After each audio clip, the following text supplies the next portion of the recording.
الحمدللہ نحمده ونستعینه ونستغفره ونؤمن به ونتوکل علیہ ونعوذ باللہ من شرور انفسنا ومن سیئات اعمالنا من يهده الله فلا مضل له ومن يضلله فلا هادي له ونشهد أن لا إله إلا الله وحده لا شريك له ونشهد أن سيدنا ومولانا محمدا عبده ورسوله أما بعد فأعوذ بالله من الشيطان الرجيم بسم الله الرحمن الرحيم رضي الله عنهم ورضوا عنه ذلك لمن خشي ربه صدق الله مولانا العظيم إن الله وملائكته يصلون على النبي يا أيها الذين آمنوا صلوا عليه وسلموا تسليما اللهم صل على سيدنا ومولانا محمد وعلى آل سيدنا ومولانا محمد وبارك وسلم وصل عليه الصلاة والسلام عليك يا سيدي يا رسول الله وعلى آلك وأصحابك يا حبيب الله الصلاة والسلام عليك يا سيدي يا رسول الله وعلى آلك وأصحابك يا رحمة للعالمين حضرات بڑی روحانی ایقانی اور ایمانی محفل ہے جس میں ایک ایسے شیخ کامل کی یاد میں جمع ہیں جنہوں نے لوگوں کے صرف باطن کو نہیں ظاہر کو بھی بدلا، صرف ظاہر کو نہیں بلکہ باطن کو بھی بدلا۔ ظاہر اور باطن کی تبدیلی کا نام یہ تصوف ہے۔ بسا اوقات انسان باطن کو بدلنے کی کوشش کرتا ہے لیکن ظاہر اس کمال کا نہیں ہوتا کہ وہ مقام رسالت یا مصلح رسالت یا وراثت رسالت پر کھڑا ہو سکے۔ عرب کی دنیا کو آپ دیکھتے ہوں گے، بڑے بڑے اچھے قرآن پڑھنے والے لوگ، لیکن جب ان کے ظاہر کی بات آتی ہے تو وہ مصلح رسول پہ کھڑے ہو کر امامت نہیں کر سکتے۔ یہ ایک اعزاز کی بات ہے۔ اور ایک ایسا شخص باطن کو تو اللہ جانتا ہے وہ کیسا ہے، لیکن جب اس کا ظاہر مطابق سنت رسول اللہ صلی اللہ علیہ وسلم ہوتا ہے تو لوگ اس کو پکڑ کر آگے کرتے ہیں، کیونکہ فتویٰ ظاہر پر ہے۔ اور میں یہاں کھڑے ہو کر نہیں، حقیقت ہے میں دل کی گہرائیوں سے سب سوچتا ہوں اور کہتا بھی ہوں اپنے دوستوں کی مجلسوں میں بھی مثال دے کر کہ برطانیہ اور یورپ جیسے ملکوں میں جہاں بے حیائی عروج پر ہے، جہاں دنیا داری ہی دنیا داری ہے اور دین نام کی چیز دیکھنے کو نہیں مل رہی تھی، ایک شخص یہاں آیا اور سنت رسول کا اس نے باغ بنا دیا، سنت رسول کی باغ بنا دیا۔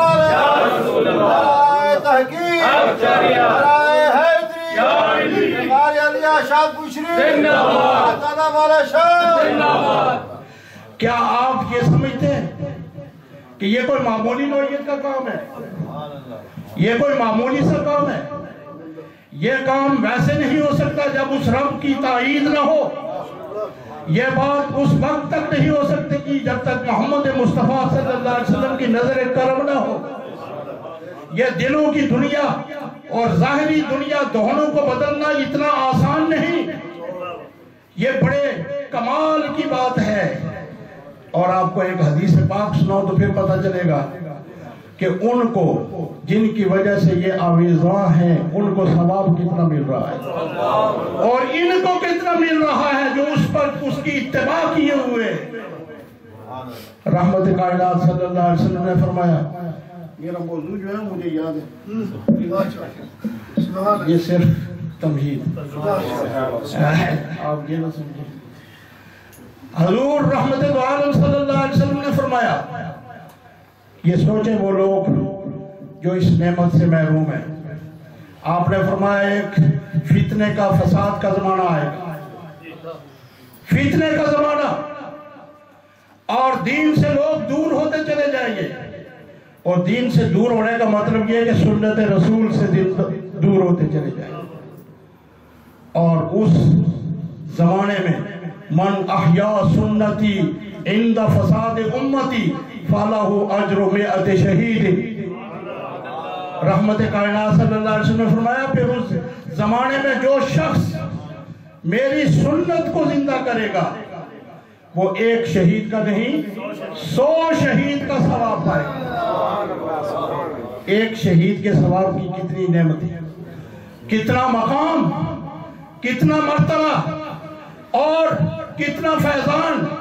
اور جس شخص کو اس فتنے کے زمانے میں جو رسول اللہ صلی اللہ علیہ وسلم کی ایک سنت کو زندہ کرے اس کو 100 شہید کا ثواب دیا جائے، تو رکھنے والے کو 100 شہید کا ثواب تو جس نے رکھائی اس کو پھر 100 گنتے جائیں نا، پھر 100 گنتے جائیں۔ اب پتہ چلا کہ انہوں نے کتنا کام کیا، آج پتہ چلا یہ نقشبندی سلسلے کا فیض ہے، یہ نقشبندی سلسلے کا فیض ہے۔ اب میں نے گفتگو تھوڑی سی کرنی ہے۔ حضرت عثمان غنی کامل الحیاء والایمان، ہر صحابی کے ساتھ کچھ نہ کچھ خصوصیت کے الفاظ ہیں۔ حضرت ابو بکر صدیق صداقت میں ایک مینارہ نور نقشبندیوں کو مبارک ہو، عمر فاروق عدالت میں، حضرت عثمان غنی حیا میں، اور حضرت علی المرتضی شجاعت میں، ہر ایک مقام ہے۔ اور صحابہ سارے کے سارے کلہم عدول، سارے صحابہ ان کے بارے میں فرمایا سب عدول ہے۔ بِأَيِّكُمْ اِحْتَدَيْتُمْ، جس کی تم اتباع کرو گے، بِأَيِّكُمْ اِحْتَدَيْتُمْ، جس کی بھی اقتداء کرو گے تم ہدایت پاؤ گے۔ لیکن صحابہ کے مراتب میں پھر بھی علماء نے ایک فرق پیدا کیا ہے۔ ظاہر ہے یہاں جتنے لوگ بیٹھے ہوئے ہیں یہ عند اللہ سارے مرتبے میں ایک جیسے نہیں، فرق ہے، جس طرح عمروں میں فرق ہے، شکل و صورت میں فرق ہے، ہر ایک کو۔ یہ تو اس کا کمال ہے کہ اس نے اربوں خربوں کی دنیا بنائی اور ہر ایک کو اپنی شکل پہنائی، یہ تو اس کی تخلیق کا کمال ہے، یہ اس کی تخلیق کا کمال ہے۔ صحابہ کرام من المہاجرین والانصار، سب سے پہلا وہ طبقہ جنہوں نے رسول اللہ صلی اللہ علیہ وسلم پر اول ایام میں سب سے پہلے ایمان، پھر رسول اللہ صلی اللہ علیہ وسلم کے ساتھ ہجرت فرمائی، گھر بار کو چھوڑا، اپنا بیوی بچوں کو چھوڑا، جائیدادوں اور مکانوں کو چھوڑا، اور سب کچھ چھوڑا، یا رسول اللہ آپ کو نہیں چھوڑیں گے۔ وہ مہاجرین درجے میں سب سے اعلیٰ، ان سے آگے پھر وہ نکلے وہ 1400 صحابہ جنہوں نے لقد رضی اللہ عن المؤمنین اذ یبایعون تحت الشجرہ، جنہوں نے رسول اللہ صلی اللہ علیہ وسلم کے ہاتھ پر بیعت کی، اور وہ ہاتھ جس ہاتھ کو اللہ نے اپنا ہاتھ کہا، اور عثمان ان خوش نصیبوں میں سے جن کو رسول اللہ صلی اللہ علیہ وسلم نے اپنا ہاتھ کہا۔ عثمان کے ہاتھ کو حضور نے اپنا ہاتھ کہا، اور رسول اللہ صلی اللہ علیہ وسلم کے ہاتھ کو اللہ نے اپنا ہاتھ کہا۔ وہ 1400 صحابہ، پھر وہ جن 10 کو اس چلتی زندگی میں رسول اللہ صلی اللہ علیہ وسلم نے جنتی ہونے کی بشارت دی پکی، اور عثمان تیری قسمت پہ قربان جائے، عثمان ان 10 میں بھی، عثمان ان 10 میں بھی، پھر ان 10 میں وہ 4 صحابہ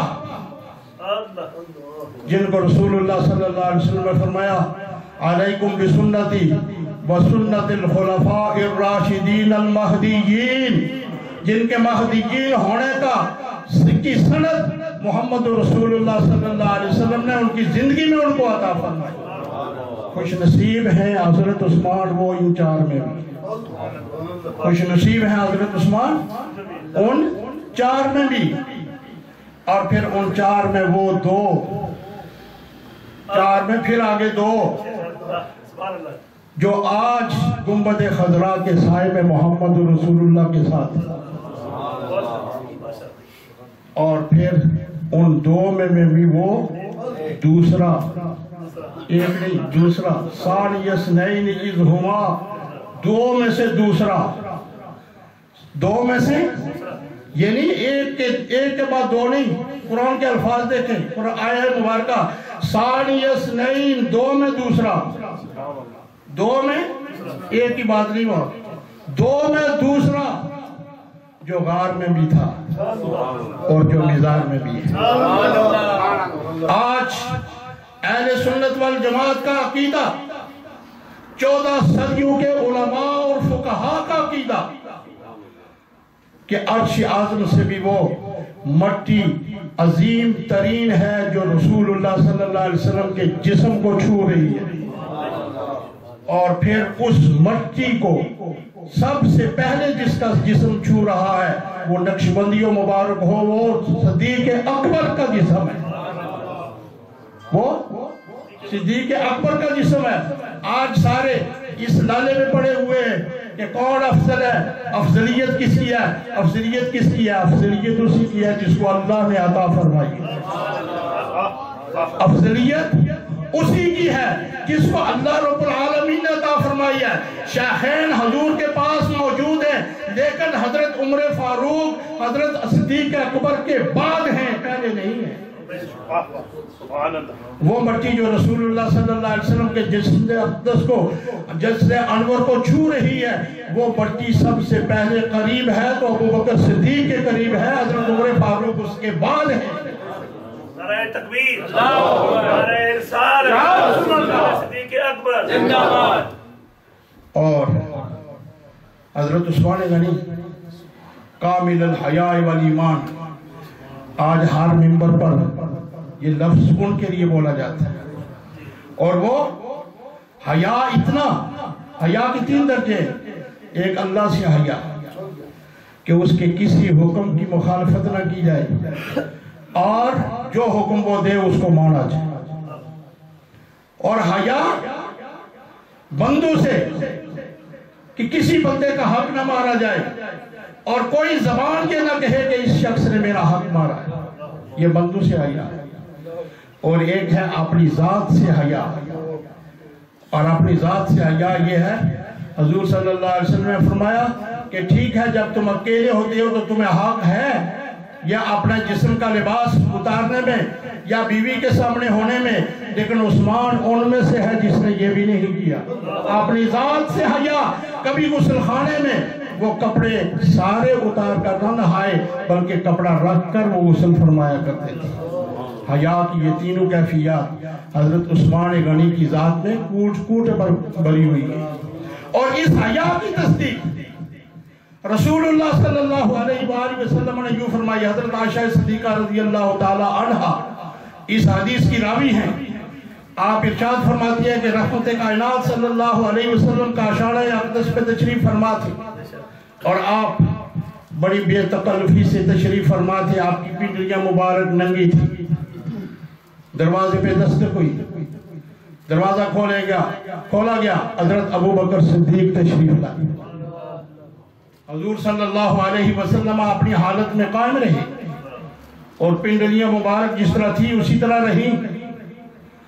پھر دستک ہوئی، دروازے پہ دیکھا گیا، حضرت عمر فاروق رضی اللہ تعالیٰ عنہ تشریف لائے، اور آپ کے جسم مبارک میں کوئی تبدیلی نہ آئی، جس طرح آپ تھے اسی بے تکلفی میں آپ رہے۔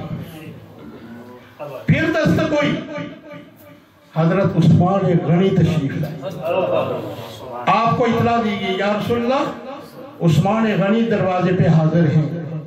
حضور صلی اللہ علیہ وسلم نے فوراً اپنی پنڈلیوں پر پردہ فرمایا، اپنا کپڑا مبارک جو ہے پنڈلیوں پر کیا۔ بعد میں پوچھا گیا، حضرت عائشہ صدیقہ روایت کرتی ہے، پوچھا کہ پہلے 2 آئے، آپ نے کوئی ایسی بات نہیں کی، آپ نے اپنے اندر کوئی ایسی تبدیلی نہیں فرمائی۔ جب حضرت عثمان آئے تو آپ نے فوراً اپنے پاؤں مبارک تک اپنے جسم کو ڈانپ لیا، تو آپ نے ارشاد فرمایا جس سے فرشتے حیا کرتے ہیں اس سے میں حیا کرتا ہوں۔ نعرہ تکبیر، نعرہ رسالت، احمد مصطفیٰ، شان صدیق اکبر، شادپور شریف۔ ان کی ذات پر جتنی بھی بات کی جائے ظاہر ہے وہ ایک تاریخ ہے، کوئی معمولی شخصیت تو نہیں۔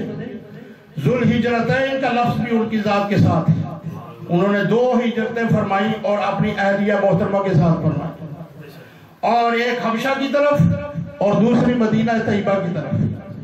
اور سب سے بڑا کمال جو جس کا فائنل فیصلہ ہو چکا، اب وہ قیامت تک کسی کے حصے میں نہیں آ سکتا، اور نہ آدم علیہ السلام سے لے کر آج تک کسی کے حصے میں آیا، اور وہ حصہ ہے ذوالنورین۔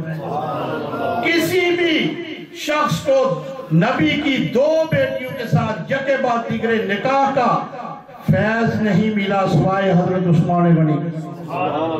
حضرت عثمان غنی رضی اللہ تعالیٰ عنہ وہ با کمال شخصیت ہیں کہ جب حضرت ام کلثوم کا انتقال مبارک ہوتا ہے تو رحمت دو عالم صلی اللہ علیہ وسلم ان کی تسلی اور تشفی کے لیے فرماتے ہیں کہ محمد کے پاس اگر کوئی اور بیٹی ہوتی تو اس کا نکاح بھی تم سے کر دیا جاتا۔ سبحان اللہ۔ یہ حضرت عثمان غنی رضی اللہ تعالیٰ عنہ کا کمال ہے۔ اور پھر چوتھے نمبر پر آپ اسلام لانے والے، اسلام لانے میں آپ کا چوتھا نمبر ہے، اور پھر جس میں پہلا نمبر ہے کہ قرآن کریم کے کاتب ہونے کے ساتھ ساتھ قرآن کریم کے پہلے حافظ۔ صحابہ اکرام میں قرآن کریم کے سب سے پہلے حافظ حضرت عثمان غنی رضی اللہ تعالیٰ عنہ۔ اور علماء یہاں لکھتے ہیں کہ یہ کمال کہ من سن سنتاً حسنتاً فَلَهُ أَجْرُهَا وَأَجْرُ مَنْ عَمِلَ عَلَيْهَا۔ حضرت عثمان غنی کے نصیب میں یہ بات آئی کہ قرآن کریم کے پہلے حافظ ٹھہرے، پھر تو ہزاروں صحابہ حافظ ہوئے، لاکھوں دنیا کروڑوں دنیا آج قرآن کی حافظ ہے، لیکن یہ سنت عثمان غنی رضی اللہ تعالیٰ عنہ ہے۔ ہر حافظ کے حفظ کا اور اس کے قرآن پڑھنے کا ثواب اگر مل رہا ہے تو وہ سنت کو زندہ کرنے والے اور اس سنت کو جاری کرنے والے حضرت عثمان غنی کو مل رہا ہے، حضرت عثمان غنی کو مل رہا ہے۔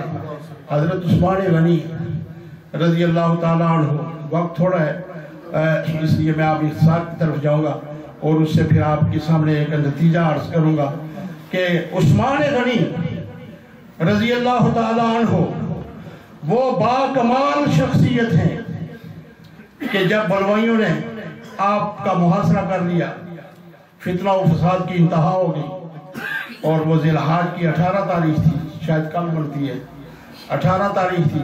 یہ اشہر حرم ہیں اور ان میں جنگ کرنا حرام ہے۔ آپ نے مدینہ طیبہ کو نہ چھوڑا، کتنے صحابہ نے آپ کو مشورہ دیا کہ آپ مدینہ طیبہ چھوڑ کر چلے جائیں، آپ نے فرمایا کہ عثمان شہید ہو جائے گا، کسی ایک مسلمان کا خون بھی نہیں بہنے دے گا، اور اس دیار رسول کو بھی نہیں چھوڑے۔ محبت اتنی، فرمایا عثمان شہید ہو جائے گا، اور انہیں پتا تھا، ان کا ایمان کامل تھا اس بات پر کہ میں شہید کیا جاؤں گا، اس لیے کہ حضور صلی اللہ علیہ وآلہ وسلم کے ساتھ آپ ایک پہاڑ پر کھڑے تھے، اس پہاڑ کا نام جبل حرا بھی لکھا گیا ہے، احد بھی لکھا گیا ہے، سویر بھی لکھا گیا ہے، اور یہ روایات مختلف بھی ہو سکتی ہیں، اور یہ 2-3 جگہ یہ واقعہ رونما بھی ہو سکتا ہے، علماء کہتے ہیں۔ تو حضور صلی اللہ علیہ وسلم وہاں تشریف فرماتے ہیں، پہاڑ ہلنے لگا، خوشی سے ہلنے لگا، تو آپ نے فرمایا اے پہاڑ تو کیوں متحرک ہو گیا ہے؟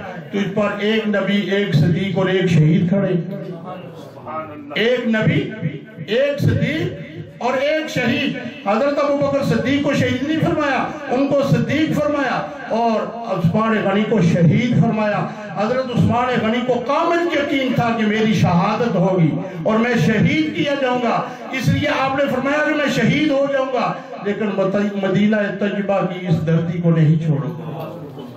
مدینہ طیبہ کی اس دھرتی کو نہیں چھوڑوں گا. اور آپ نے وہاں ہی جان دے دی اور آپ کا خون کا پہلا قطرہ بھی قرآن پر ہی پڑا. آیت تھی فَسَيَكْفِيكَهُمُ اللَّهُ فَسَيَكْفِيكَهُمُ اللَّهُ. تو حضرت عثمان غنی رضی اللہ تعالیٰ عنہ کے بارے میں حضرت پیر نصیر الدین صاحب نصیر انہوں نے یہ ایک منقبت لکھی ہے. اور میں برکت کے لیے، کیونکہ بزرگوں کا کلام بھی یہ بزرگ ہوتا ہے، یہ دیکھیں بزرگوں کی یاد میں بیٹھے ہوئے ہیں، ہر بزرگ نے اپنا اپنا کام کیا. حضور صلی اللہ علیہ وسلم نے فرمایا العلماء ورثۃ الانبیاء. یہ نہ سمجھو کہ میرے جانے کے بعد میری امت کا کوئی پرسان حال نہیں ہوگا. اللہ رب العالمین نے بعض لوگوں کے مقدر میں رکھا ہے، قیامت تک وہ میری اس امت کی رہنمائی کرتے رہیں گے. اور ہر ولی، ہر آستانہ، ہر خانقاہ یہ خدمت کر رہی ہے. میں آپ سے سوال پوچھتا ہوں، پھر آپ کے ذہن میں یہ بات بیٹھ جائے گی کہ اس برطانیہ میں پھرنے والے جتنے بھی علماء ہیں، علماء اہل سنت، صحیح العقیدہ علماء کی بات کر رہا ہوں، دوسروں کی نہیں، کوئی ایسا بتائیں جو کسی آستانے ہو یا خانقاہ سے وابستہ نہ ہو. کس کو ایک بھی آپ نہیں بتا سکتے.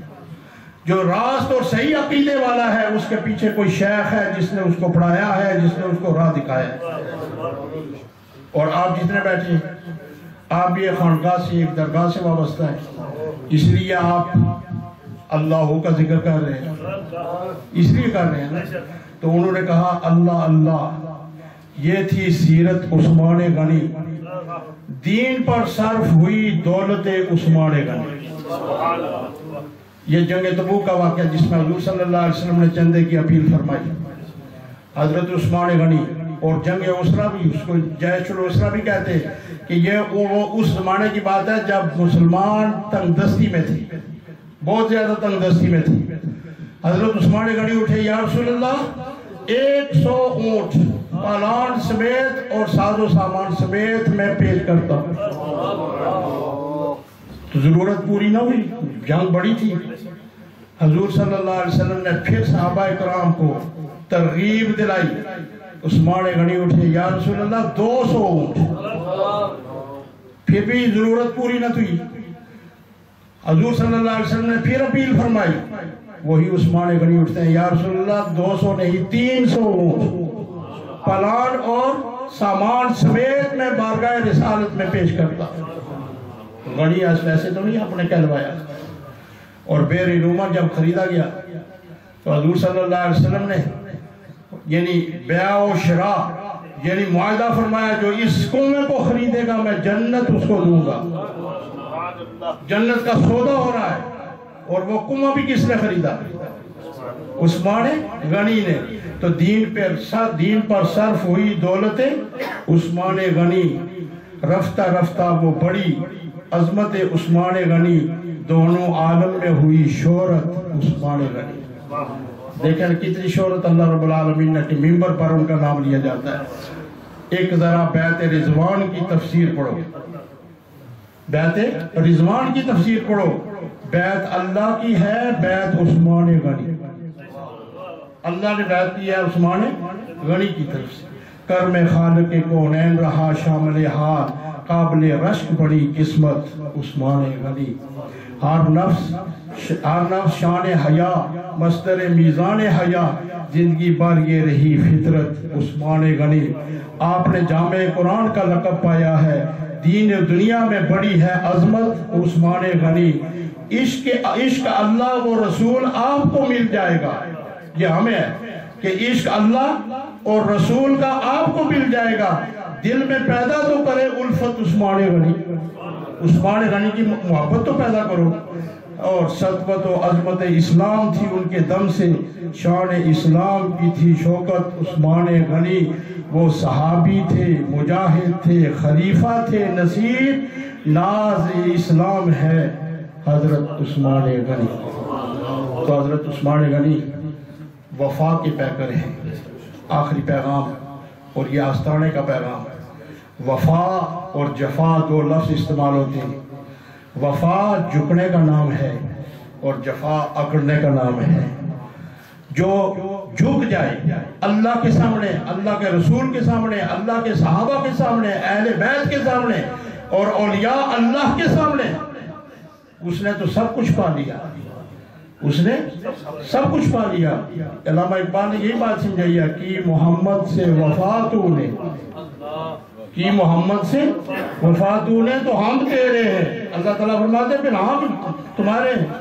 یہ جہاں کیا لوح و قلم، یہ جہاں چیز ہے کیا لوح و قلم تیرے ہیں۔ جس بندے کے اندر وفا آ جائے وہ لوح و قلم بھی اس کے تابع ہو جاتے ہیں، لوح و قلم اس کے سامنے آ جاتے ہیں، شیخ مجدد الفسانی رحمۃ اللہ علیہ کی طرح۔ اور اپنے شیخ سے وفا یہ سب سے بڑی کامیابی ہے، یہ سب سے بڑی کامیابی ہے۔ وفا ہے، اور جب اس دنیا میں ہم وفا کریں گے تو قبر، حشر، نشر اور محشر میں یہ لوگ جو ہیں یہ ہم سے وفا کریں گے۔